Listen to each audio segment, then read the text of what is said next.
Hi, everyone. Welcome to another episode of Get Wealthy with me. By now, at this filming, we've already had our inaugural episode, and it was so good that I don't even remember that I said half of the stuff I said. I'm like, did I say that? I wasn't drinking at all. I was expecting wine, actually. I have to be Yeah. honest, I was disappointed that you didn't have wine set up. I mean, if that's the reason I liked Hoda and Kathy Lee. I don't know if you've ever watched that show. No. So it was on NBC, I don't know how long ago. And they always had wine. I think Kathy Lee was a white wine drinker and Hoda was a red wine drinker. Now I think it's Hoda and Jenna. I think it's the third hour of the Today Show or something like that. But they were like, they always had wine. It was freaking 9 o'clock in the morning and they had And wine. your guest would be like loosened up with wine. I too. know. Okay, so this is Stephanie Edison. Hi, guys. And she is my go-to realtor here in Wellington, Florida. She's also one of my circle, is in my circle. And you know when you're in my circle and I got the warm and fuzzy, you're family. Yeah. You're better than family. Yeah. You're my biggest cheerleader. I appreciate you. We hit it off pretty much. We met and we started talking and we, I think maybe 2 or 3 years ago. I think about 3 years ago. Yeah.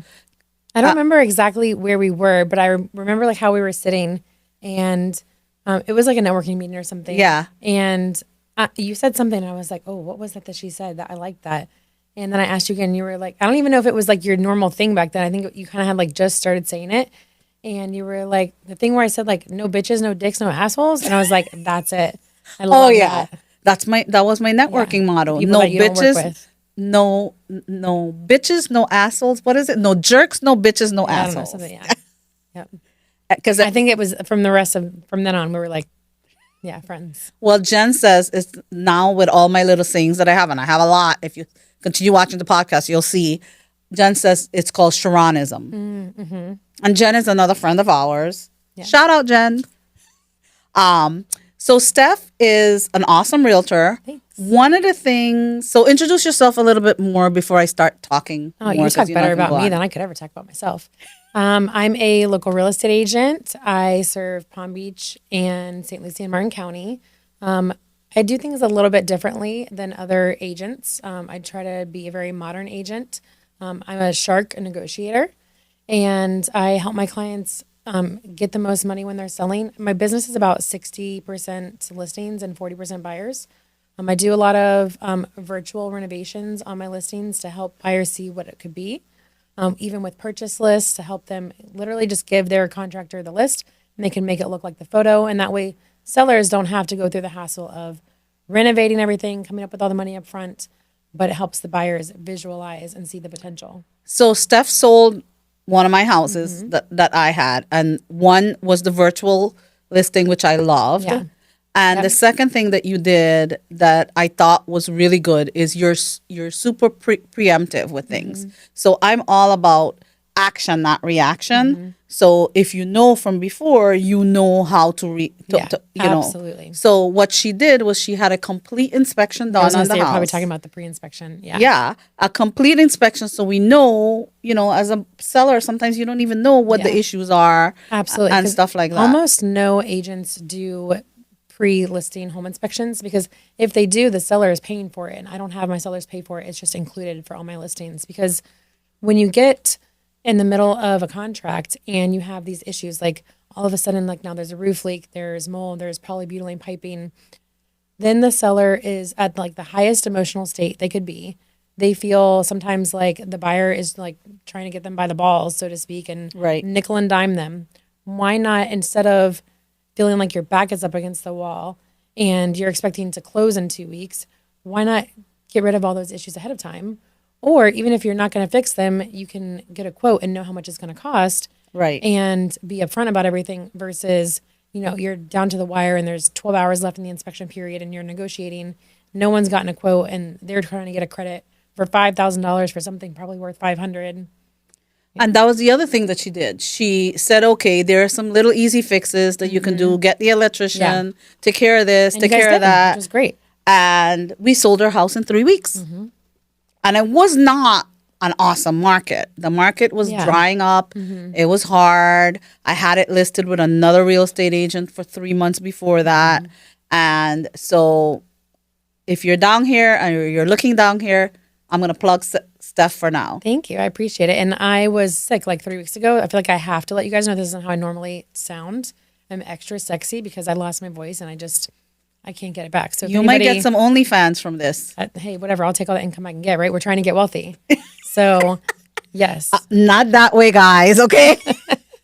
Disclaimer, just go to Steph for that one, okay?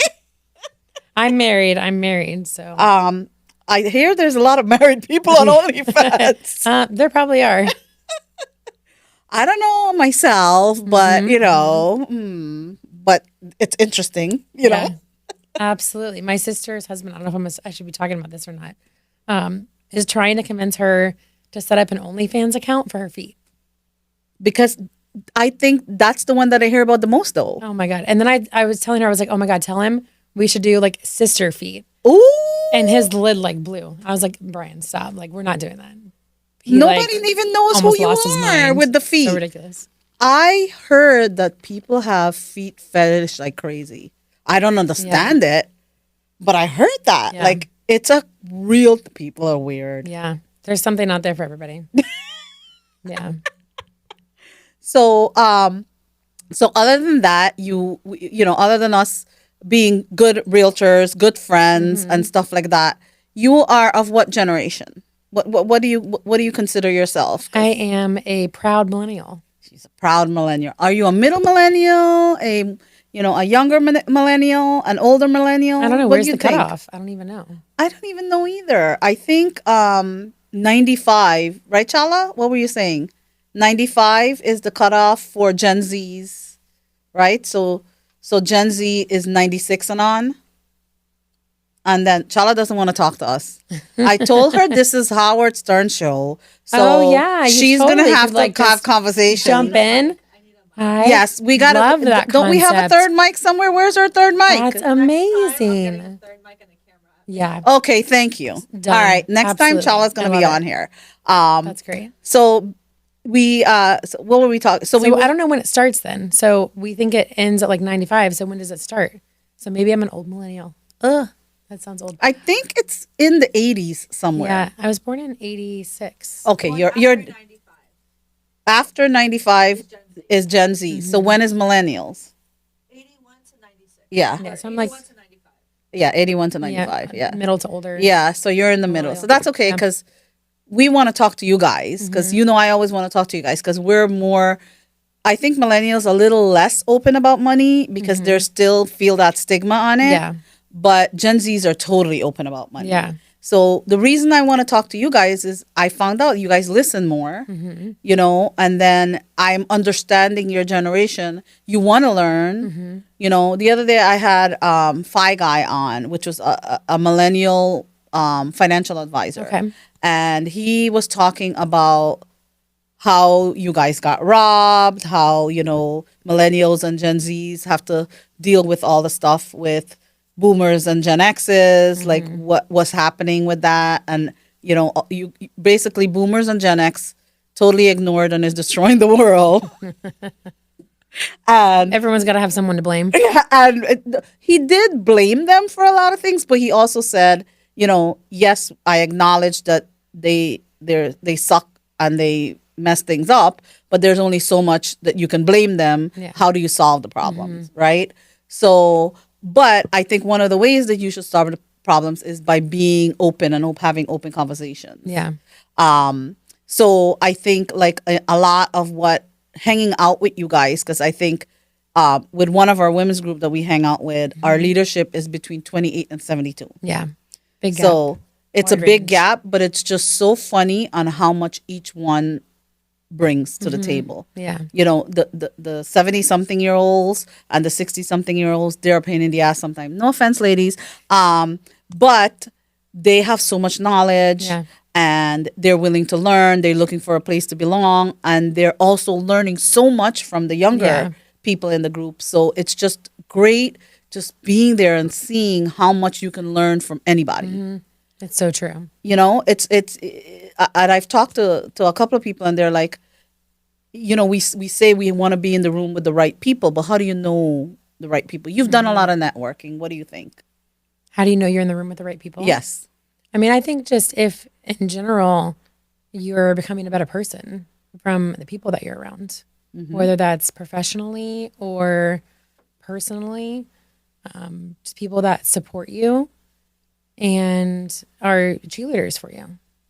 So networking wise, so that's I'm that way. But let's say we're gonna go into, because I'm about to go to a conference in a couple of weeks. Gotcha. So like people you don't know. Regardless, like and for me, I'm on the same path with you. I believe everybody should be them. And you might not like certain things that they're doing or whatever it is, but that's them, their perspective, right? Absolutely. Like, I don't care. Like, maybe I think you're a bitch and I don't like you, but just be you. Yes. Like, just own who you are. Own who you are. We're not all supposed to like everybody. Right. And you, there's different levels of this, right? There are people who you're going to call if you're in jail, and they're, Yep. you could call me Stephanie, you know, I'll come get you, Okay. right? I appreciate that. Eric's probably not coming to get me. He barely came to get me like a year ago when I ran out of gas and had all the kids in the car. So You ran out of gas? I did. You probably got a lecture from him. Don't. My sons and my husband lecture me all the time about the amount of gas that I have, which is barely nothing in my car. I know exactly how many miles I have once I hit empty. Like once it's at 0, I know there's 15 miles until like my car will stop. Well, you're lying because you ran out of gas. Well, I forgot. That's the other thing is I can be forgetful. So I have like systems in place to make sure I don't forget things. So I have 3 kids. At this time, I'm not blaming Eric because you ran out of gas. Yeah. And I'm sure he lectured you before that about the gas. Yeah. I don't know. Yeah, he has. I hate putting gas in my car. Yeah. And my boys, especially my younger one, I think he has anxiety Really? with the car when he's driving with me. Mom, you have this much more. Oh. Mom, you have this. Yeah. So when the light comes on, they're like gas people. Yeah. But my dad was one of those people that gave me anxiety when I drove with him because he never had gas in his car. And they are always telling me that I'm going to run out of gas. And I'm 49 years old, about to be 50, and I've never ran out of gas. So my mom was the one always like running out of gas. She has ran out of gas? Yes. Oh, yeah. For sure. So I just want to be like my mom. That's all. I think so. That's kind of what the habits are, you know, like we nurture versus nature. Some of our habits are like, you know, our nature and then the nurture that comes with it, you know, that's kind of it, you know? It's true. But I'm really trying to be better. Yeah, me too. So admitting that, I know that some of the things that I know I want to work on, that doesn't mean when I work on it, it is what it is. Yeah. So a lot of the times I feel, and you can tell me how you feel about this, people will say, okay, you're always so-and-so and you're always so-and-so. And if you're comfortable with that, you own it. Yeah. Right. And it doesn't bother you when somebody says it to you. I'm like, I agree. I'm working on that. But this is the reason why, you know, like, frankly, I am always a couple minutes late, like I was today. Oh, yeah. I try to, when I meet clients, like depending on like how well I know them, because I don't do like cold calling, stuff like that. So almost everyone that is going to be a client, they come referred to me from a past client. Right. So most of the time I tell them like, if you're a few minutes late, don't worry about it. I would rather you be a few minutes late because I'm probably going to be a few minutes late. So at least I'll get there before you still. But I'm like, yeah, I just try to warn people because I'm just casual, like on time in that way. Yeah, that's for me too. I have this fear of being the first person in the room. I never want to be the first person in the room. Is that why you were late today? No, I was late today because I'm always a couple of minutes late. I think maybe that's why. That's where the fear comes from. No, it was early today. Just for you, I was like, I will not be late for Sharon. But you know that Sharon's always a few minutes late. Yeah. I'm not 2 hours late. Yeah. You know? I was extra late for you, though. I think I was like 10 minutes today. Yeah, that's okay. Okay, good. Yeah. It's all good. But I'm working on it. I don't care if people are late. It doesn't bother me. But it bothers some people, really. Some people, like, they find it very disrespectful. And I'm like, I really don't want you to feel that way. Like, I'm not trying to disrespect you at all. Yeah. Or say that I don't care about your time. You know, I just have my own shit going on and I don't manage my time well. I don't know what to tell you. I mean, that's the thing. I hear that all the time about the time disrespect. And it's not what I feel. It's not because I disrespect your time. It's not because, you know, I'm whatever it is. It's just me. You know, it's me. It's something that I got to work on. So we talked a little bit before this about people being themselves. Yeah. So one of the things that I don't like about my parents' generation and my culture itself is, and I guess more now with social media, the facade that we feel we have to have for people to see. Yeah. You know, whereas, so for me, I've worked a lot on myself to be able to let go of that. I feel like it's a hold on you. Like you feel like you have to be somebody else, or you have to show a picture Yeah. of something just so people see you're perfect. Yeah.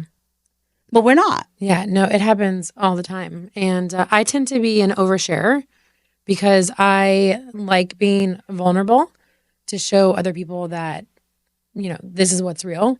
Because more times than not, I mean, when I had my second child, I went through a period of postpartum depression.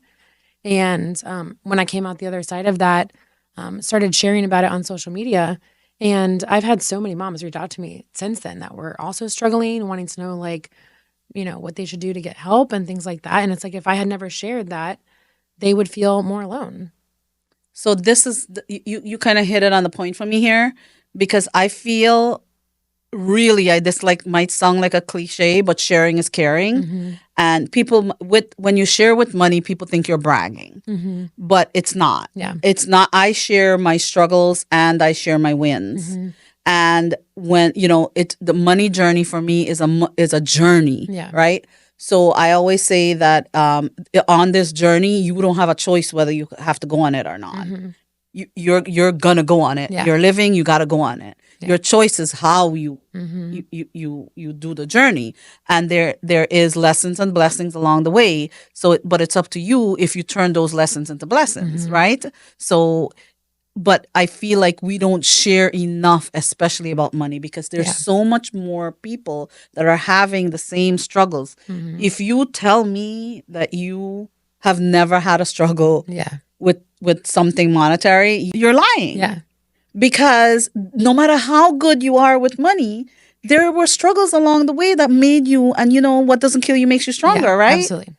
So, but to me, if we keep all of our struggles inside, people are not going to understand. Yeah. You know, it takes a community, it takes a village. Absolutely. Especially as entrepreneurs. I mean, it's hard. You go through a lot of struggles, especially financially. Yes. You know, it's not a steady, you know, biweekly paycheck. Nope. You have to learn how to make that go, you know. So we've also talked about, with different entrepreneurs that have been on the show, we've talked about, you know, being a good at what you do. That doesn't mean you're good at running a business. So it's kind of like you're two professions, right? You're good at your profession, but then you have to be a business manager. So that part, if you don't have that part, you can be really, really good at what you do, but you're going to go bankrupt. Absolutely. I mean, we just had a conversation about Mike Tyson, right? Yep. We did. He just bought a $13 million property in Delray Beach. Which is how far from us right now? Delray, I mean, this is why I'm always late. I'm like, it's probably 30 minutes, probably really an hour. But well, with traffic. Yeah. Because traffic's gotten bad down here. So, 30, 45 minutes, and depending on where you're on. Are in Palm Beach County. Right. So, I mean, so he then I asked you, but I thought he went to bankruptcy. Yeah. So when I was looking at the comments on the posts, I saw it on Instagram. Everyone was like, oh, well, this is why he went broke.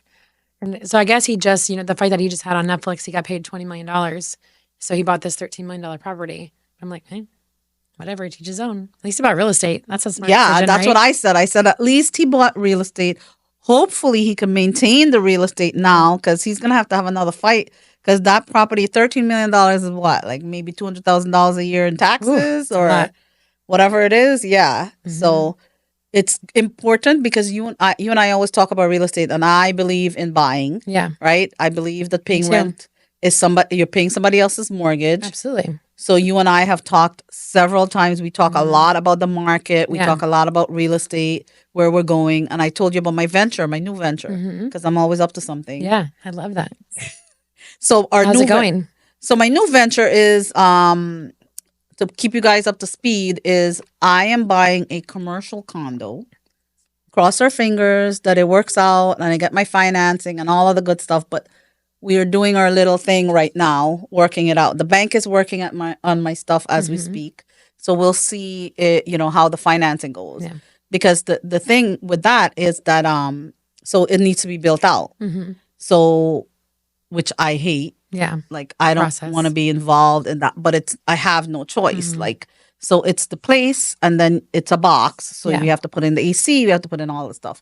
So they have to give me financing for the place and the construction. And then what are you using it for once it's all done and closed and all that? So this podcast studio is a rent. So when we got together, and Chala is very, very influential in all of these decisions.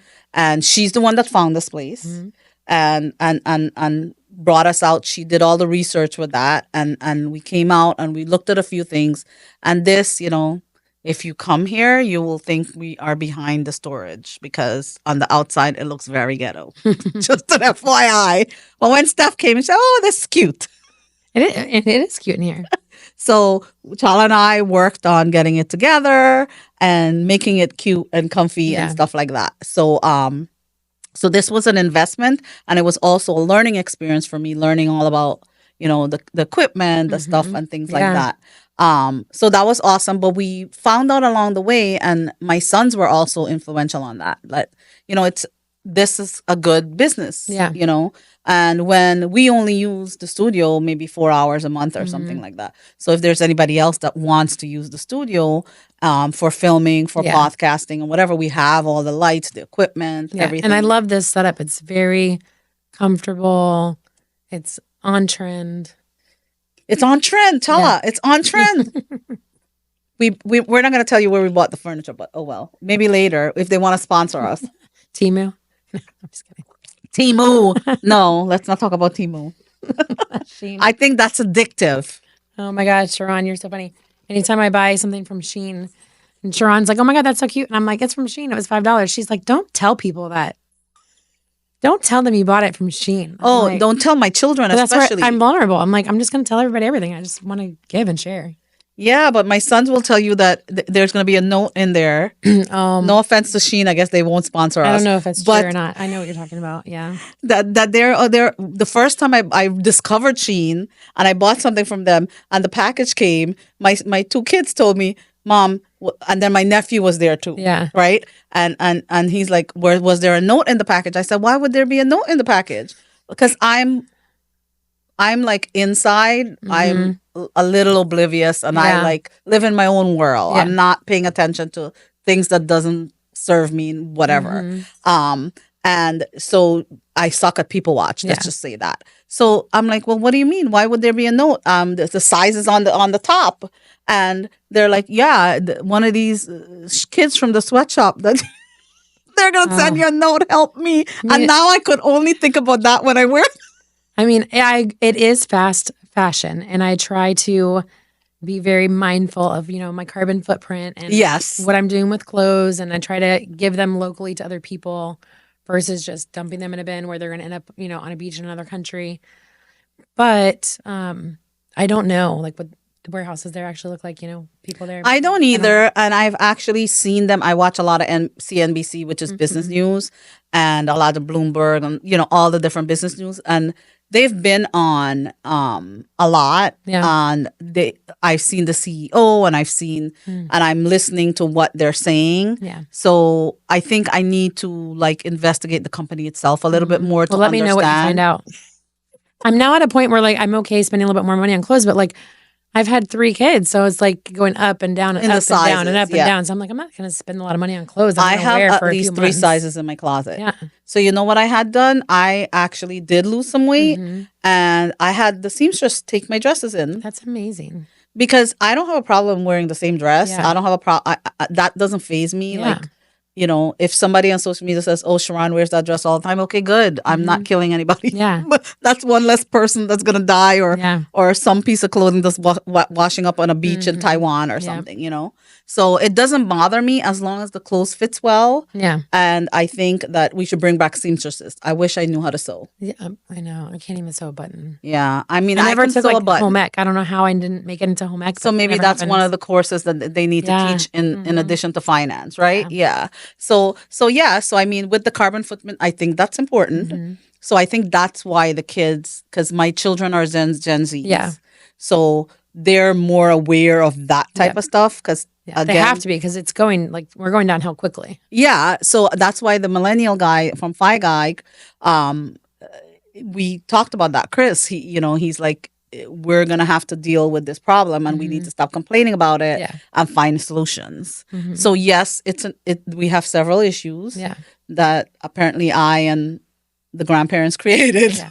Well, so one of the solutions, so I've discovered this, I think they have them all over the country, but they're buy nothing Facebook groups. So anytime I'm giving something away, I post it on this buy nothing Facebook group. So they have like buy nothing Wellington. And somebody will message me and like say they want it. I think you actually have to comment first. They're not supposed to message you, but yeah. And then it's basically you're just giving your stuff to local people who want it and they don't have to pay for it. Oh, that's so cool. Yeah. And then I feel so much better about doing that than just like dropping it off at Goodwill. Oh, I like that. Okay, Steph, you don't have to send me that. I will. I'll send it to you. Because I like that. I have a whole box of stuff in my room. Like my mom, she sends stuff to the country that I was born in, Guyana. Yeah. So she sends barrel and boxes, and she'll take whatever I have with like I purge all the time because I believe that you have to get rid of things. I love that. So and the kids, you got to purge with the kids because they're oh my God. I don't think they're at the age yet. Right now, the purge is happening secretly when they're at school. Yeah. Arlo is my 6-year-old. He's in first grade. He's been looking for slime for 3 days that I threw away like a week ago. So sorry, Arlo. But that's the thing. The boys my boys are adults and they don't like it. They don't like to get rid of any of their clothes. My older son is the worst. Really? No, I do like the New Year trick. So the New Year, you turn all your hangers around backwards. And then a year from then, at the next New Year, if you didn't wear something, then you get rid of it. I like that. And maybe if it's something you really love, but you didn't wear it, you keep it. But then like, okay. You're consciously I didn't wear this doing for something. a year. Yeah. You're consciously doing it. Yeah. No, I like that too. So that's another way we're making our footprint better, right? Yes, I like it. So let's kind of talk about a little bit more about your money journey, right? And you can share as much as you want or as little as you want. It's up to you because we just talked about sharing. I did that on purpose. Growing up, like tell us a little bit about how you grew up with your family and how that kind of shaped your money thinking. Maybe not your journey, but your mindset. Yeah, well, I grew up with my mom being a single mom and until I was 8 and she got remarried to my stepdad who is like my dad. And prior to that, we were So are you a Florida girl? I am. I was born and raised right here in Palm Beach County at Good Sam. Yep. One of the few. And my mom, we were poor, but I didn't really know we were poor. I think she did a really great job of just making us feel loved and like we didn't need, we didn't really want for more. Maybe we just weren't really greedy kids. I don't know. My kids want for everything. So I don't know where I went wrong, but they also get everything. So, once my mom married my stepdad, financially things were better for our family. My mom started her own business. She used to sell wedding invitations. And then at some point, I'm not exactly sure when she transitioned, she became a hypnotist. And I didn't know your mom was a hypnotist before. My mom was a hypnotist. FYI, Steph has a sister that's a hypnotist. Yep. And it's funny because Billy didn't actually become a hypnotist because my mom was one. It just happened differently for her, down a different path. But it's ironic that she ended up being a hypnotist also. But my mom had her own business and my dad, my stepdad, who was my dad, was a police officer. So he had the steady income. And my mom was the entrepreneur. So I feel very much now probably what she felt then, which is just, 1 month you're like, oh my God, I'm rich. And then the next month you're like, oh my God, I'm broke. And the next month you're like, oh my God, I'm really broke. And the next month you're like, I'm rich again. So I think like that's where I'm at right now. And the other caveat to that is my husband owns and runs a inspection company called Florida Native Home Inspections. So we get double the financial roller coaster of constantly, feeling like we're rich and then we're broke. So I think we're currently in the stage of just trying to make our business consistent, even though sometimes it is a seasonal, like real estate does tend to be seasonal. Right. November, December, people don't really have an interest in working on buying a home during that month or selling a home, unless it's like an emergency, which is usually not. So yeah, I think we're really just trying to figure out how to get our business, really mine, his is more consistent than mine, so that our income is steady, or at least, Right. if the business isn't going to be steady, then to make our finances steady, Right. so that it doesn't feel so chaotic. So you and I have had several conversations about this, Mm-hmm. and you're actually an inspiration to my new workshop and courses series. Because when we have these conversations, and I give you these speeches, and we're Mm-hmm. talking, and I feel like I'm inspiring you, Yeah. and then I hear you say, "Okay, where do I sign up?" Mm-hmm. So I would recommend, like maybe a year or two ago, I would say to you, okay, I want you, because I believe without that you track what you do before you start budgeting. Yeah. Right. So you need to understand your habits. Mm-hmm. You think you might know it, but you don't know it until you analyze Yeah. it. Right.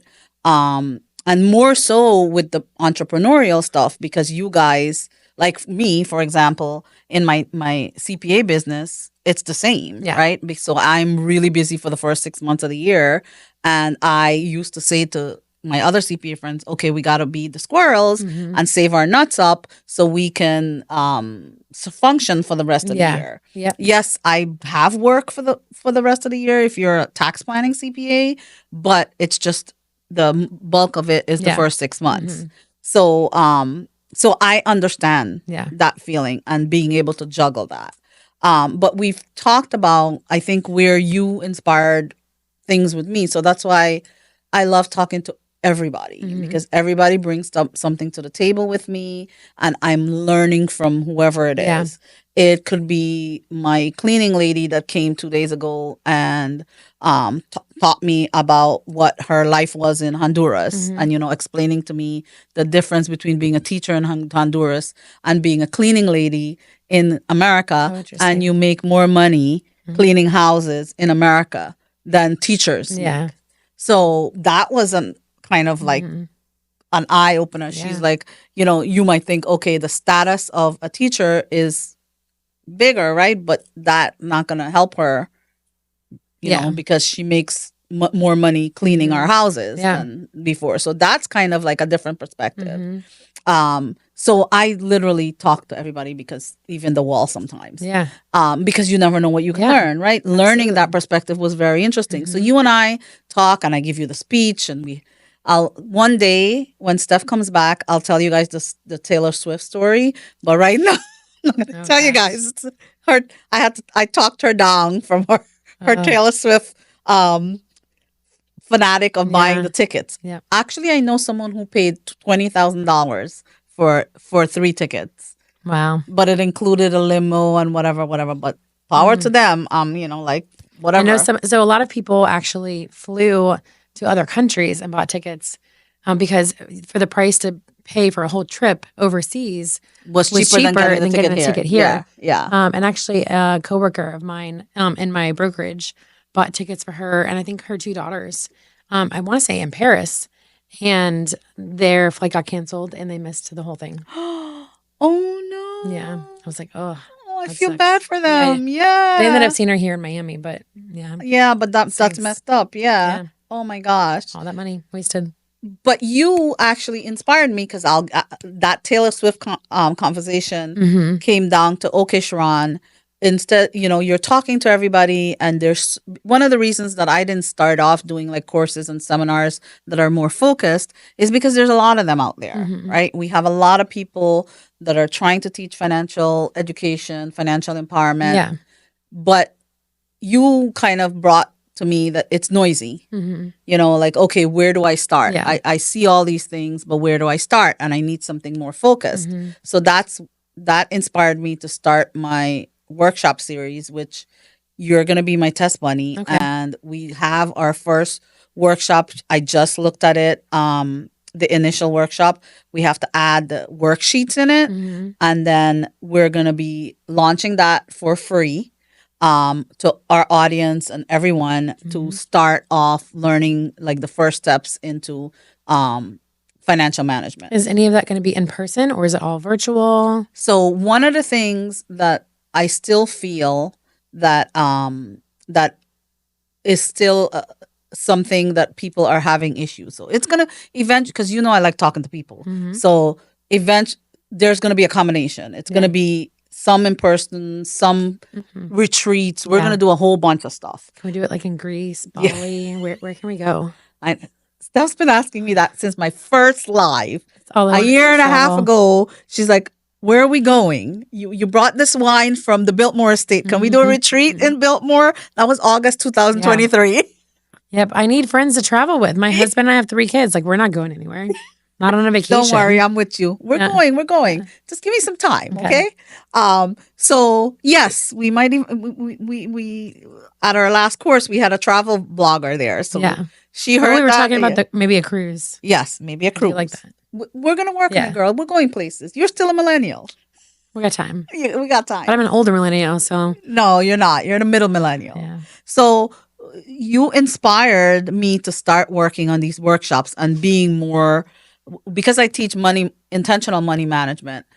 One of the things, yes, it's important for us to have the podcast and to have the YouTube and to have Instagram and all these different things. But then I want you guys to be able to sit down and be able to cocoon your own personal finance into something that you can work at your own pace. Because you yourself said to me, you're a busy mom, you're this, you're that. But if there's a course that you can go into and say, okay, let me do this module, let me, one of the things that I want to incorporate in my courses. So my intention is to launch two courses and 2 courses with different modules, different workshops, different things. So each course might maybe have 15 or 20 modules, depending on how it is. So one will be a personal finance, smart money habits, and then the other one is going to be the entrepreneurial finance, entrepreneurial workshop. I love that. So those are going to be work at your own pace. We've already had our platform, but one of the things that I'm struggling with that I'm going to be embedding in there is my own app. That is going to, because I've tried to recommend things to you guys. I've tried to recommend different apps to you guys, spreadsheets, things like that. But I feel like, and I want your real opinion here, right? And I feel like you're like, okay, I got to go figure out that part. I feel like you guys are looking for one place that you can go to where you're going to get Sharon advice if she can come into some of the communities. You're going to get what her motto is in certain things, so you'll understand my intentional money management, the mindset. So I want to have in all of my workshops a motivation, mindset, and then mechanics. So those are the 3 things: motivation, mindset, mechanics. So motivation, you have to be motivated to work with your finance. Yeah. If you going broke every day is not motivation enough, I don't know what to tell you. Yeah. Then the mindset is where it's going to get you out of really thinking about what it is that you feel inside and stop lying to yourself. Yeah. So you got to stop lying, because we all lie to ourselves about money. We pretend we are doing this. We pretend we're like, we don't have a problem here. We don't have a problem there. But if we don't admit to ourselves what our issues are, and we have issues with everything. Like, if I don't admit my lateness, then I would be half an hour late instead of 10. Yeah, right? Seriously. So that's part of what the workshop is going to be. And so it's the motivation, the mindset, and then the mechanics. So the mechanics is going to be part of that, and the motivation. So the last part that I'm struggling with is the actual application of the mechanics. So I'm going to try to put myself together an app, which is going to be multi-platform, where it's going to be on both phones, Android, and a desktop, because then you want to work on it wherever. So it'll have and I'm going to be doing it one step at a time. So it'll start with a spending plan. It'll have like a network table. Then it'll bring in like, one of the things that you're going to help me with is the real estate calculator, the car calculator, like all the things that you want that's important. Yeah. But it'll have me in the back Yeah. telling you, okay, yes, this is the mechanics of these things, but this is the motivation and this is the mindset that you have to get to the Yeah, mechanics. I love that. Can there be like little, like as you finish each module, you earn like little Sharon dollars and then you can like, I don't know, turn them in for something. I need like treats to help me get through it. I'm a millennial. Okay, we can think about that. You Okay. can help me on that. Okay, we have to have Sharon dollars. So in addition to Sharon app, Chala, we gotta have Sharon dollars. Make a note of that. Okay. Chala's shaking her head because she does not have her mic. Next time. Next time. So what are your thoughts in addition to that? What are your thoughts like? Because you and I have talked about Mm-hmm. like a focus. You Yeah. told me I need something to focus me. Mm-hmm. In addition, like you have told me, okay, you're inspiring me, Sharon. You got me hooked. Yeah. You said, okay, I'm good. I'm ready. Where do I start? Yeah. So what are your thoughts on that next step? For me, it's like I know what the steps are that I need to take as far as, like paying off your credit card debt, that kind of stuff. I think specifically for the entrepreneur part, I'm trying to learn how to make the financial part steady, even when I'm getting paid on like the roller coaster. And there are ways to do that. Yeah. So that would be an important part. Yeah. That would be something huge for me to learn from that. So that would be good. But what are your thoughts on, because you said to me, where do I start? Yeah. What are your thoughts on having something very focused like that? Like you're gonna sit there and you're gonna, like, let's say you decide that you want to spend more time. So the course is gonna be different courses, but it's gonna be separated into modules. Yeah. So let's say, for example, maybe I'm not calling it budget. Mhm. It's going to be called a spending plan. So the spending plan is one of the things that that's going to be one of the first courses. Okay. One of the first part. Yeah. The one that I'm going to give to everyone complimentary is going to be the overview one, right? So That's a great idea. if you want to continue, Yeah. then you're going to buy into the Get modules. like a little taste of it. Yes. So then you're going to buy into the modules.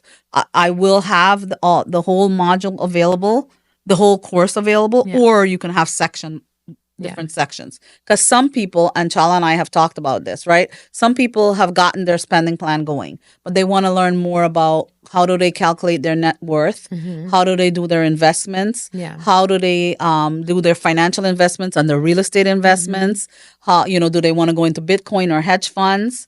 A lot of them, people have not bought their first home yet, Yeah. but they've gone through the selling of the home. So they need to understand what are the costs that has to do with the home, what are the things you need to look at. So that type of Yeah. stuff. So that's why having it in the separate modules is important, because all of us are at different stages.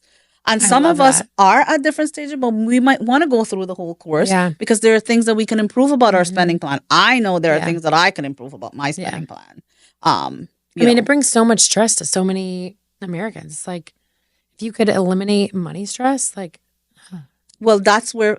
So that's one of the things that I think I really focus on is the way to eliminate money stress and to have that freedom is to understand where every dollar goes. yeah, And understanding it is one thing, and then Yeah. decide is that where you want it to go. hmm So yes, I'm understanding that I spent.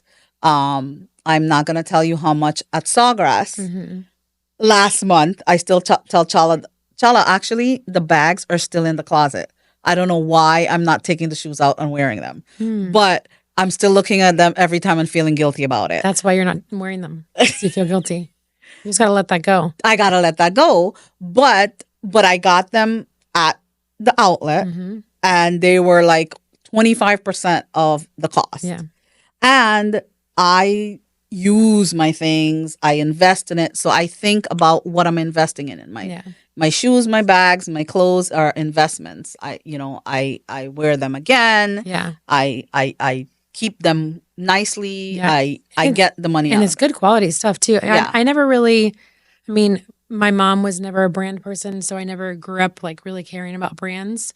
And I worked for Victoria's Secret in retail. I was a store manager for a while before I started real estate.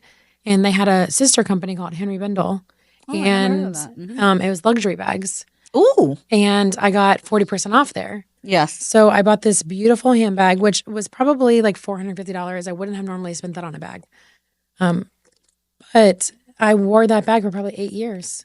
Like the quality was amazing. And then after you wore it, you could have probably sold it. You would have probably given it to somebody. It would have been like so a lot of my stuff after I finish using it, like I put it away if I get tired, and then I go back and I bring it out, and then I wear it again because it feels like it's new. Yeah. And then actually I've looked up what my stuff is worth. Some of my stuff is worth. I make fun of this and I tell my kids, I'm like, okay, if something happens to me, you guys can sell my jewelry, Sell off my shoes, my bags, and my shoes, and put me in a really nice nursing home. Oh my gosh. They're putting you in a nasty nursing home and they're just going to go. Oh my God. No, my trust does not say that. Okay. I'm speaking on after I die. Okay. You have it written. That's good. So, but let's go back to that brand thing. So let's talk about that brand thing because I want to talk about that brand thing because not all brands, you shouldn't buy something just for the brand. No. Because like I would buy glasses from Ray-Ban because they've made Ray-Ban. And they've been doing it for so many years and they know what they're doing with sunglasses. Would I buy Ray-Ban shoes? No, I've never seen or heard or know that they know leather on shoes. It's Ray-Ban. So people will be like, oh, it's Ray-Ban. What are your thoughts on that? I mean, I feel like if it brings you joy, then, if you can afford it and you want it, then you should buy it. So what is your concept of joy? Like a lot of times we think something material will bring us joy, right? Yeah. But then we get it because this has happened to me personally. I when I was younger, I used to ask God all the time, okay, if you give me this much money, it'll be good. Everything will be good. Yeah. If you give me this, it'll be good. And then it comes to me and it means nothing. Well, I mean, I think, so obviously there's like the dopamine hit or whatever you get from buying something when you open the box. But I think, if you wait, like, you put it in your Amazon cart, whatever cart it is, wait a week or two or whatever your, system is that you have with yourself. Like one of the things that I try to do sometimes is have like an Amazon day where I can only like purchase on Amazon like on Fridays. Because then it's like, well, it's been 4 days and now I don't really care about that stupid, $15 thing anymore. Because like the excitement of it has come and gone and I don't need it anymore. I love that. I love that. I do the same thing, except consumerism has gotten to us. Yeah. If you put stuff in your cart, right? So this is where the psyche of us gotta get better now, right? You put something in your cart at, let's say, Macy's. Yeah. Right? Don't you get an email from Macy's like 10 minutes later? Gosh. How many emails do you get from Macy's? I actually got a text. I put cute baby socks in my shopping cart at Little Stocking Co. They have like little like knee-high baby socks. And they texted me today that they were still in the cart. I was like, stop. I try to unsubscribe from everything. Yes, because they're brainwashing us. No, I don't need that junk. But they're like, dude, leave me alone. I was window shopping. If I want it, I'll come back. Yeah. And another trick that I learned too is, and I think I got this from social media. See, you can learn something on social. When you are at Target, for example, you find something that you really love and you're like, do I really need this or not? Walk over to the trash can section, put it next to a trash can, and if it still looks good and you still want it, then maybe buy it. I like that one, Steph. All right, I'm going to have you think of all these little tricks and tips to help us with consumerism. Stephanieisms. And we're going to have you come back and you'll be like, okay, these are the things that I learned about shopping so and so. These are the things. Because we got to trick our mind like that. We are being brainwashed. I think our minds are being twisted and we got to twist it back. Yeah, for sure. And I love all those isms, Stephanie-isms. Yeah. Like you got to trick your mind because the thing about it, I used to be able to window shop online in peace. I do not have peace anymore. You just got to unsubscribe from everything. I've done that through my email. I have one email that's only for shopping. Yeah. And the text thing is a big trick. They're like, okay, put your phone number in here. I'm like, all right, no, I'm not putting my phone. You'll get 20% off. No. As some of the websites now, you literally can't even go on the website and look without putting in an email or a phone number first. I saw that. Nope, I don't want your shit that bad. I'm not doing that. I'm glad. And I think you need to say that again. Don't let consumerism get you. Steph is telling you right now all these little tricks and tips that she's worked on to get it. And we all have that. Like the exact same thing that you're talking about is what we've had. I haven't had some solutions, but I like your solutions. Awesome. I like the garbage can one. Yeah, right. Isn't that funny? I like the garbage can one. I also like the I use the one about if I want something, I'm putting it in my cart. If but that has become a pain in the ass because they keep emailing Yeah. me. But I got to figure out something around that. And because I believe that we are all about the instant, instant, and if we want it bad enough, so that's how we figure out what our happiness is, right? Because I think we have too much stuff, Yeah. and we're being taught to have more stuff. Like, I'm gonna go through something financial with you. Like, they're saying the consumer is great, the consumer is buying, the consumer is this. That's why we didn't go through inflation. But why is the consumer buying? Why our credit card debt is going up? We don't need half of this shit that we're buying, you know? Like, it's like, yes, that's what's holding up the economy, but we're gonna go bankrupt doing it. You know, so And destroy our world in the destroy process. our world in the process because it's all this material things Yeah. that keep making and making and making, and it doesn't make sense. Oh, which by the way, that Buy Nothing group, people give away luxury items on there sometimes. Yeah, Isn't that fun? They'll give away like a pair of shoes that's $1,000. Like I think that's so fun to see. but you know, the Goodwill store or the thrift store or whatever it is have all those stuff too. Like, years and years ago when I used to live in New York, I had this friend that used to buy. She was a co-worker of mine, and she used to come and she used to show me all these bags that she buys at the Goodwill store. Like, that time, Coach was a big deal. Honestly, I think Coach is a really good.